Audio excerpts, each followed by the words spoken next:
"I'll forget you in a week," she said at a family gathering, dumping me for her ex. So I ghosted, throwaway account because people in my circle might piece this together. And honestly, I'm not trying to reopen old wounds. This whole situation unfolded over the past 3 years, and sharing it now feels like finally putting a period on a sentence that's been hanging incomplete for too long. If you're here for a tale about betrayal, silent vindication through self-improvement, and some poetic justice, settle in. Let me take you back to where it all started. I'm Marcus, early 30s, working as a financial analyst at a corporate firm downtown. Hello friends, before I continue the story, please support the channel by becoming a subscriber and giving the video a like. Also, let us know in the comments where you're watching right now. I met Vanessa during a mutual friend's birthday party about 5 years back. And man, she was something else. She worked in marketing for a tech startup, always impeccably dressed, the type who could command a room just by walking into it. We had chemistry from that first conversation about everything from classic R&B to our shared love of Thai food. I was the steady one, the guy who had a 10-year plan and a retirement account before 30. She was ambitious, driven, the kind of woman who talked about building empires and making moves. For the first year and a half, everything felt like we were writing our own success story together. We'd spend weekends at wine tastings, plan future vacations to places neither of us had been, talk about the house we'd buy someday. I supported her hustle when she worked late on campaigns, bringing her dinner to the office, listening to her vent about difficult clients. She'd hype me up when I was studying for my CFA exam, quizzing me with flashcards while we binged episodes of Insecure.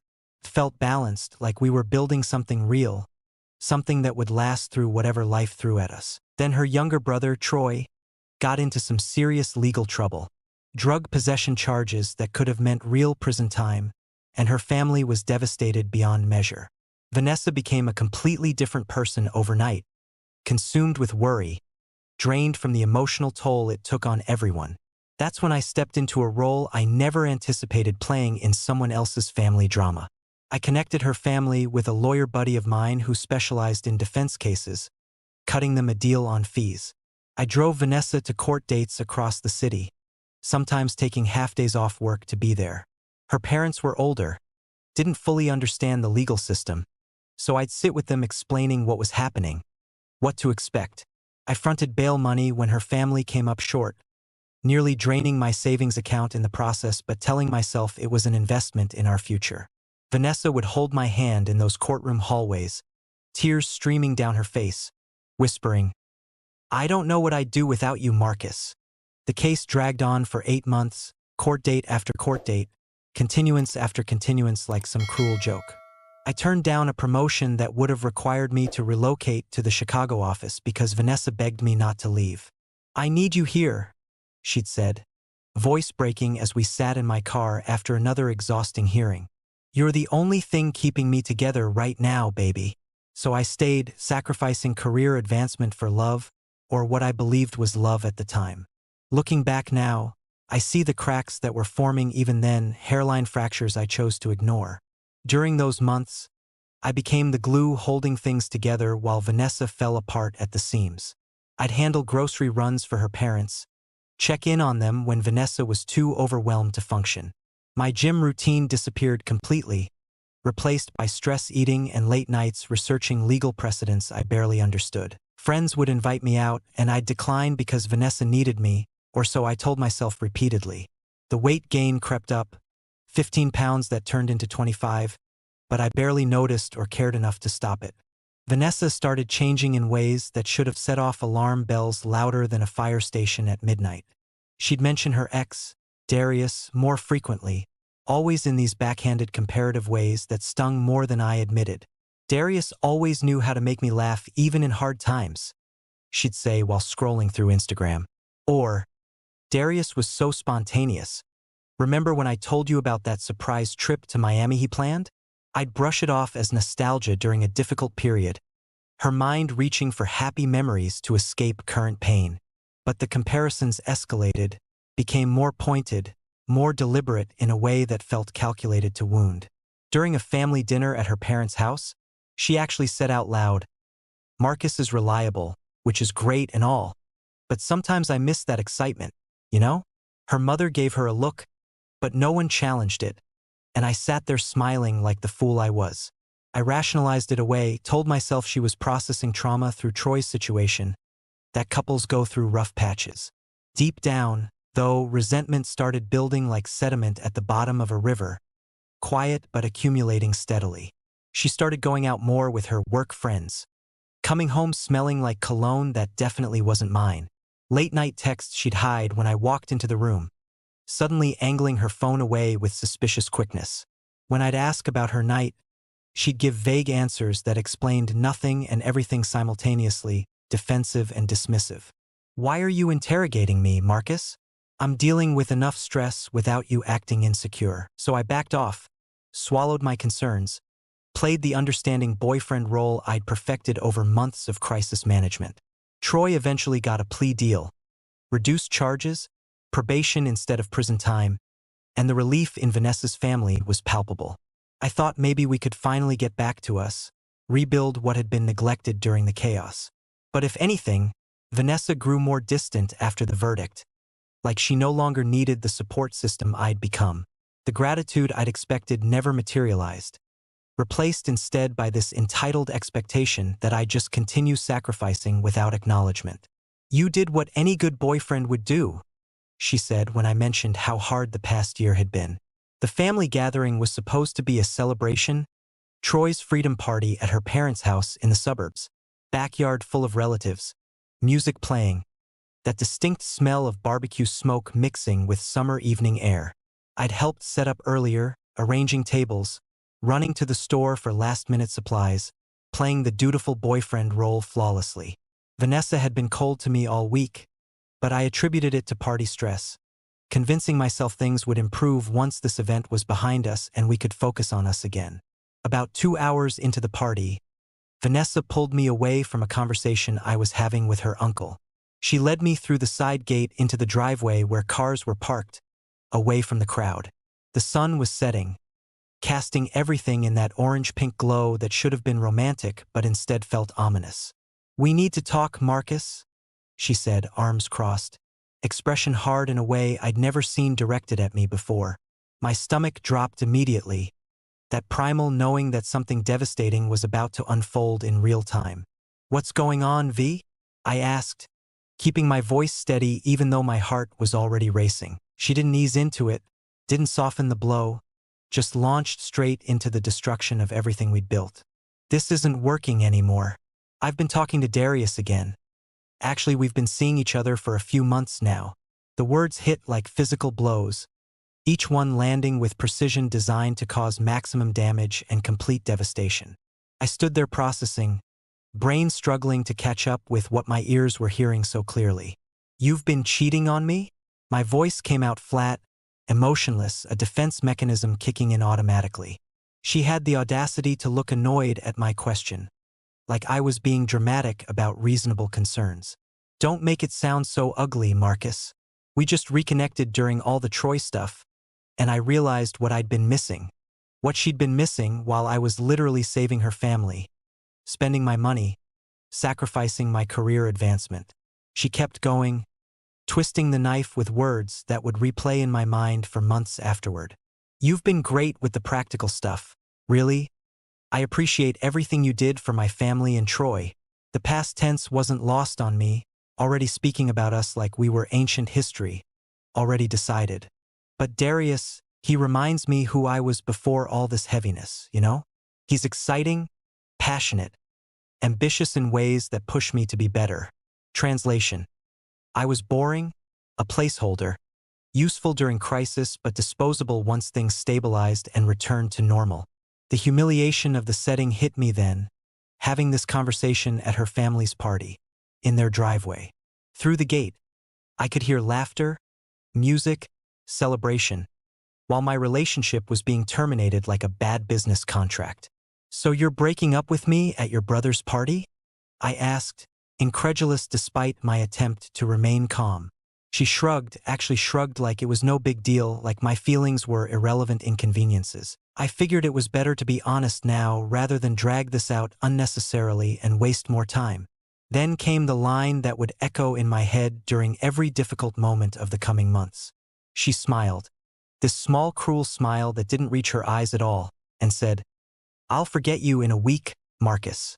The dismissiveness of it, reducing everything we'd shared to something so forgettable, so insignificant it could be erased in 7 days. Darius is the real deal, always has been. You were just what I needed temporarily. A support system during a rough patch. A support system, not a partner, not someone she loved, just a functional tool she'd used and was now discarding. The unfairness of it crashed over me like a wave, threatening to pull me under into emotional chaos. After everything I'd sacrificed, the money, the promotion, the time, the unwavering support through her family's crisis, this was my reward.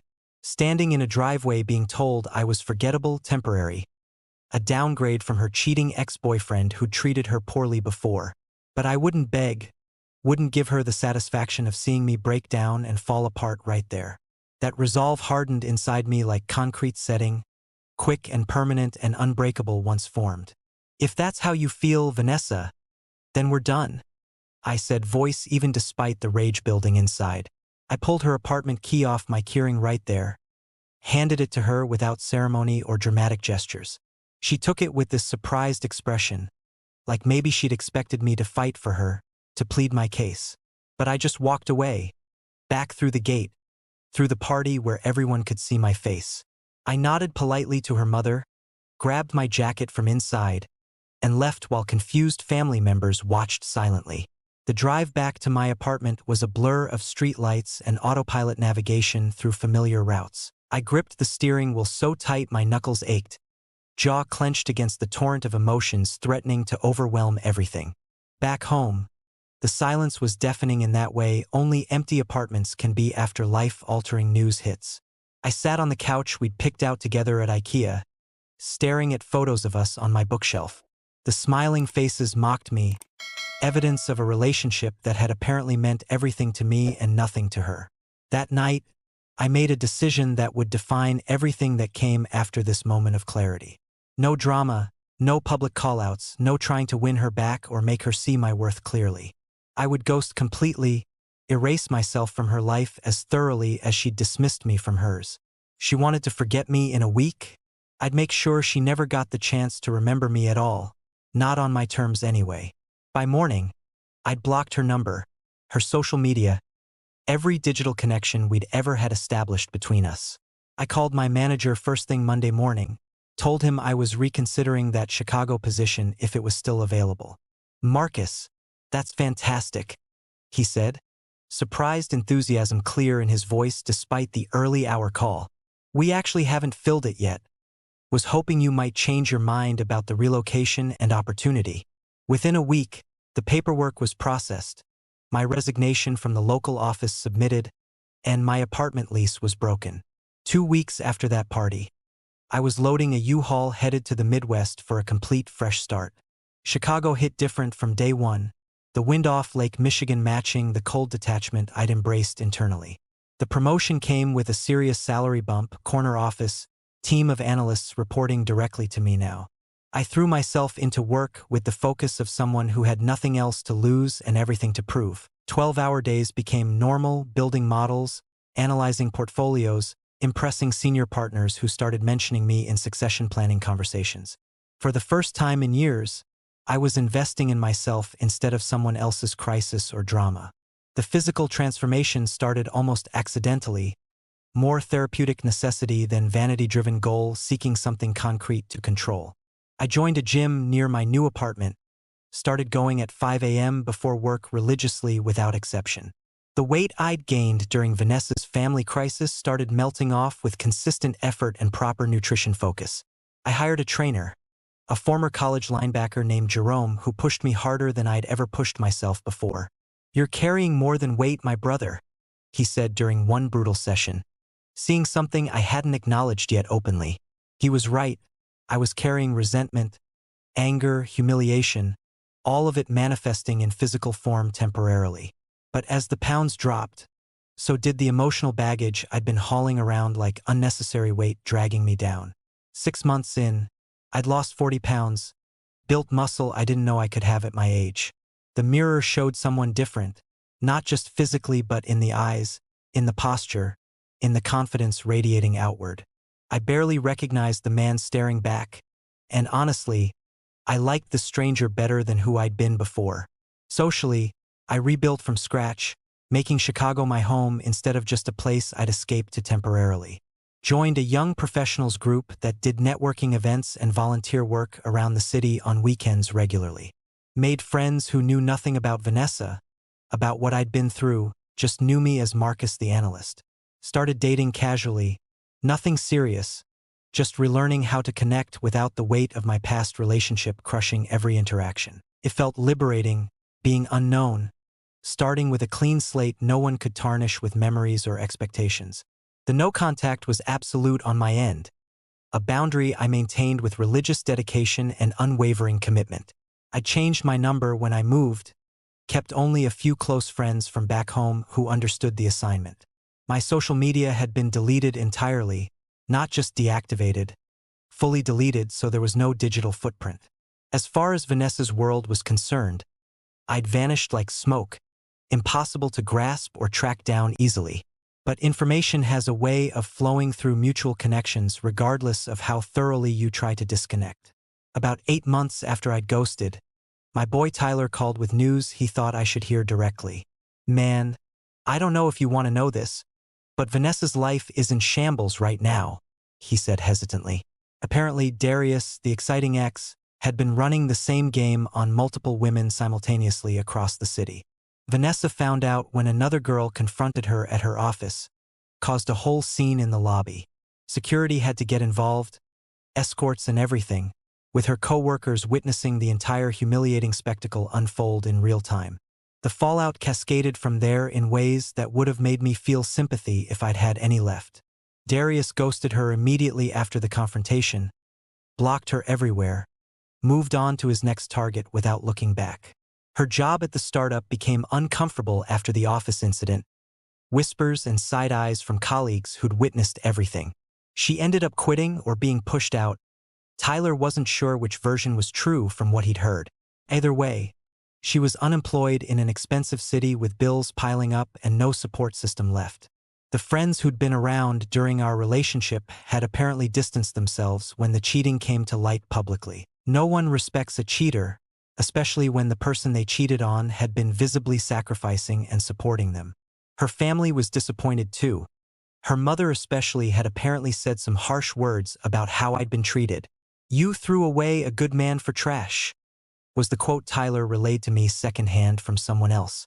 But Vanessa had doubled down, refused to take accountability, blamed everyone else for not understanding her needs and feelings. Financially, she was struggling hard without my stability or Darius's empty promises of support and partnership materializing into reality. Moved back in with her parents, the same house where she dumped me in the driveway months earlier. The irony wasn't lost on me, the cosmic joke of it all bringing a dark smile to my face. Tyler said she'd been posting vague, sad girl quotes on social media, fishing for sympathy and attention that wasn't coming. "Thought you should know," he finished. "But honestly, man, you dodged a missile, not just a bullet here." I thanked him for the update but felt absolutely nothing hearing about her downfall and complete unraveling so quickly. No satisfaction, no sympathy, nothing but mild indifference and complete detachment from her reality now. That's when I knew I'd truly moved on, when her pain didn't touch me at all emotionally anymore. Meanwhile, my life in Chicago was flourishing in ways I couldn't have imagined a year prior during that driveway conversation. I'd been promoted again, now a senior director, youngest in the firm's history to reach that level so quickly. I'd also met someone, though I was taking it slow, learning from past mistakes about moving too fast. Her name was Lauren, an attorney I'd met at a charity fundraiser our companies had both sponsored that spring. She was brilliant, beautiful, ambitious in healthy ways that inspired rather than drained or demanded constant sacrifice without reciprocation. We'd been seeing each other for about 3 months, nothing official yet, but the connection felt different than before. Equal, balanced, reciprocal in ways my relationship with Vanessa never had been even at its supposed best moments. The contact attempts started around the 10-month mark, just as I was settling into real happiness and contentment. First, messages on LinkedIn of all places, since I'd kept that professional account active for career networking purposes. Marcus, it's Vanessa. I hope you're well. Can we talk? Professional, distant, like we were former colleagues reconnecting casually. I deleted it without responding, didn't even mark it as read so she'd see I'd deliberately ignored it. 2 days later, another. Please, Marcus. I know I hurt you. I was wrong. Can we at least talk? Then emails to my work address, which meant she'd been searching for me, tracking where I'd ended up. Marcus, I miss you. I made the biggest mistake of my life. Darius was a disaster. The emails got longer, more desperate, detailing her regrets and current struggles like I should care somehow. I realize now what I had, what I threw away. You were always there, and I took it for granted. Translation. Her life fell apart, and she wanted her safety net back, the reliable support system she discarded so casually before.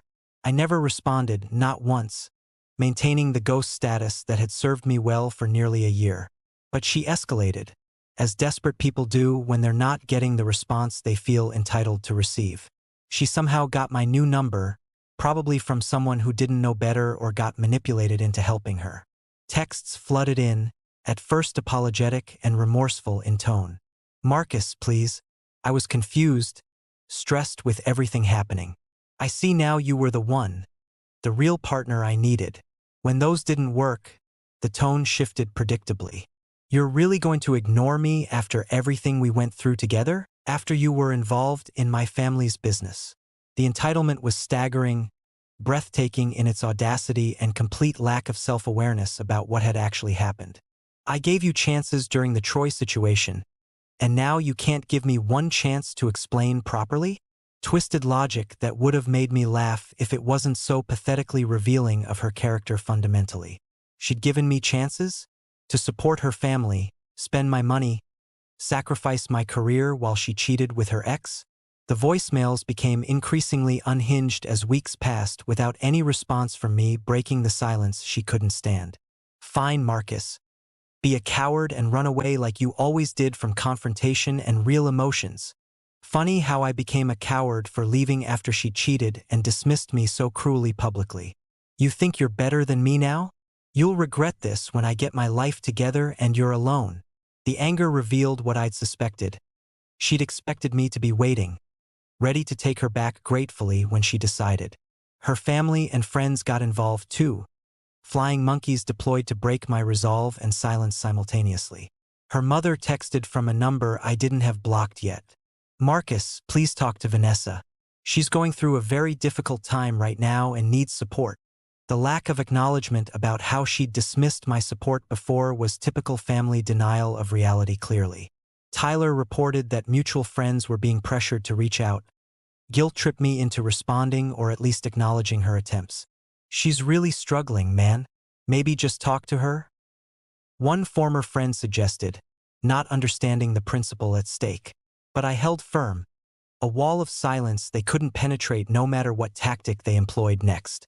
I blocked numbers as they emerged, deleted emails unread, maintained boundaries like my life depended on it because emotionally it did. Lauren noticed the increased blocked calls, asked about it one evening over dinner at her place in Lincoln Park.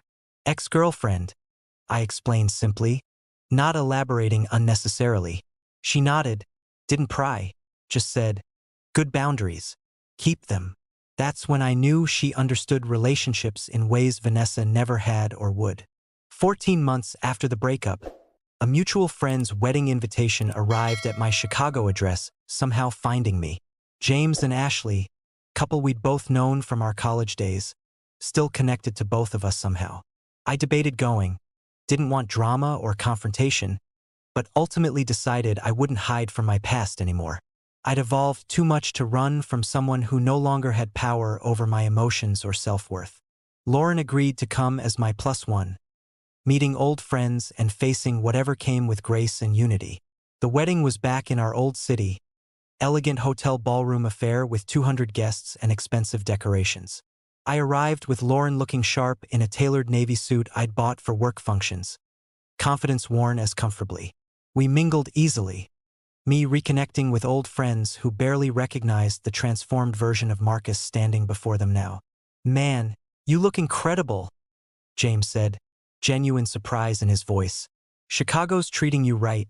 Clearly, whatever you're doing up there, brother. I spotted Vanessa across the room during cocktail hour. Couldn't miss her standing alone near the bar looking rough. She'd gained weight. Hair looked unkempt compared to her usual polished appearance. Clothes that didn't quite fit right hanging awkwardly. Our eyes met across the crowded space, and I saw the recognition, the shock registering on her face clearly.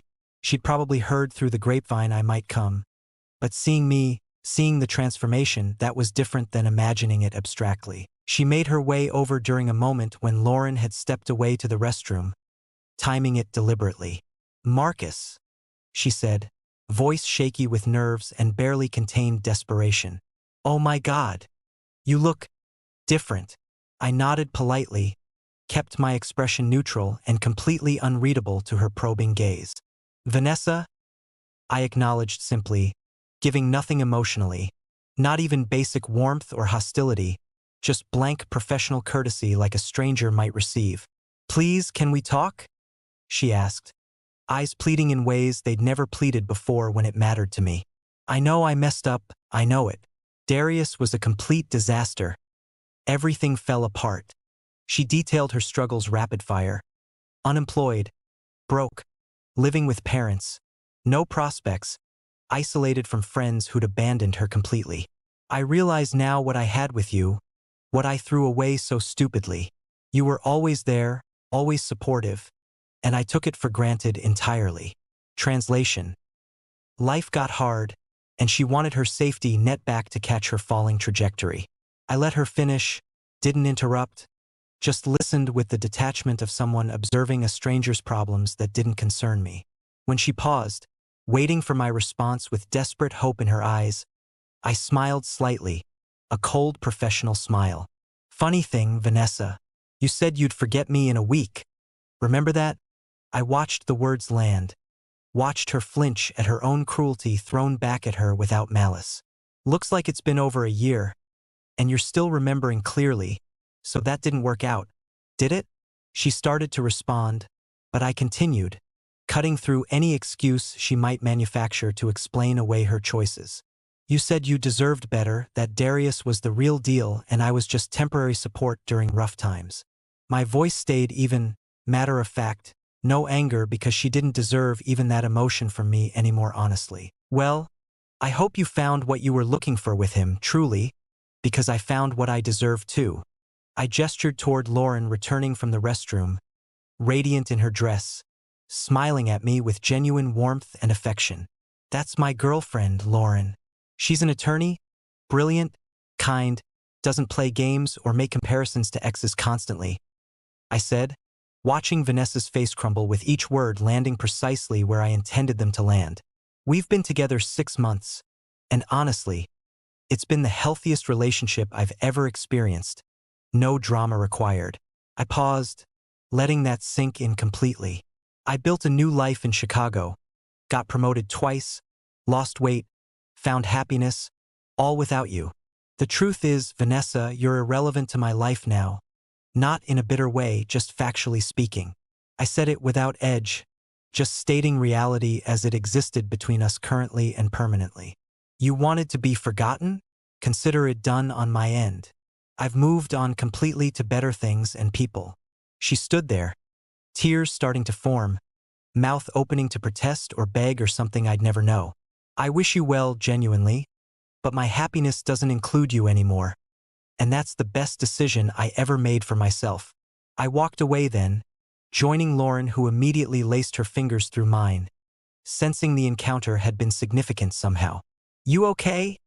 she asked quietly, searching my face with genuine concern and care I still wasn't used to receiving. I nodded, surprised to realize I actually was completely okay. Better than okay. Truly fine with everything. "Yeah, I am. Just closing an old chapter definitively." We spent the rest of the reception celebrating James and Ashley, dancing, laughing, completely present in the moment without ghosts of past relationships haunting me anymore. From across the room, I caught Vanessa watching several times, isolated at a table alone, seeing what she'd lost manifested clearly. Other guests who knew our history whispered, probably discussing the dramatic change in both our circumstances since the last time. The reversal was complete, her desperate and diminished, me thriving and elevated beyond where I'd been before we'd even met. Karma hadn't struck like lightning, sudden and dramatic, but had worked slowly, methodically, through natural consequences of her own choices coming home to roost.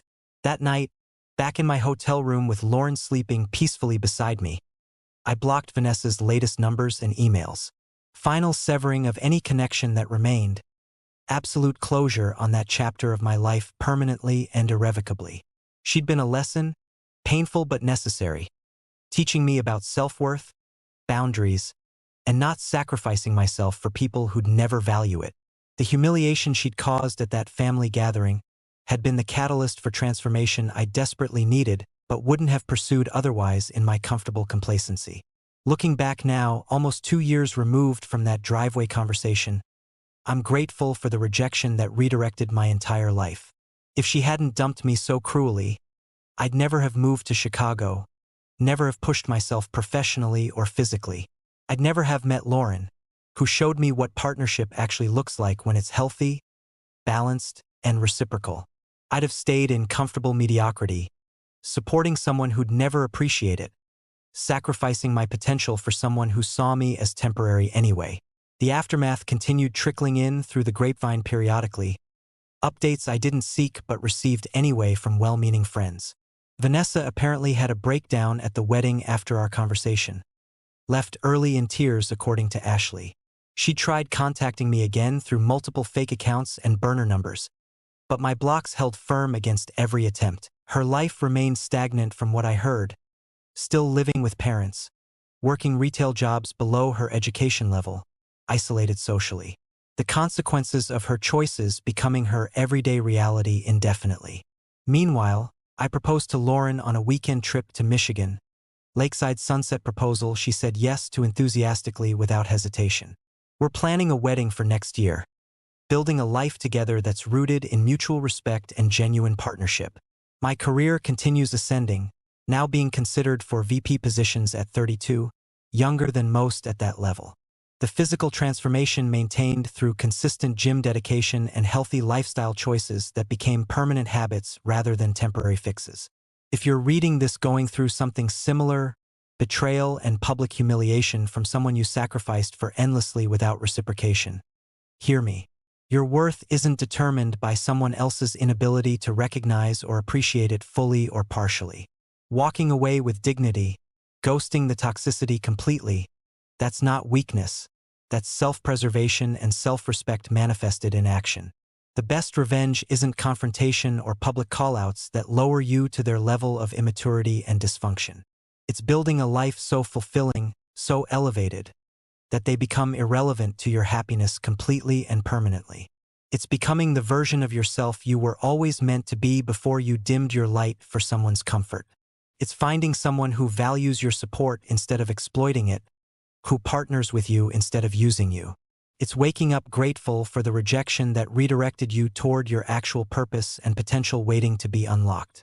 Vanessa taught me what I wouldn't tolerate, what red flags I'd ignore in the future, what I truly deserved from partnership. For that lesson alone, painful as the delivery was, I'm thankful in a detached way without any lingering attachment. She wanted to forget me in a week, dismissed years together like they meant nothing at all to her. Instead, she's stuck remembering what she lost while I've forgotten what it felt like to be that version of Marcus. The irony is poetic, the justice is natural, the peace is permanent for me moving forward without her. Thanks for reading my story, for sticking with this journey from betrayal to redemption through silence and self-improvement. If you're facing similar circumstances currently, remember this: dignity always wins in the long run, even when short-term pain feels unbearable. Ghost the toxicity, block the manipulation, build yourself into someone unrecognizable to who you were before the pain struck. Your transformation is the greatest statement you can make, louder than any words could ever be spoken.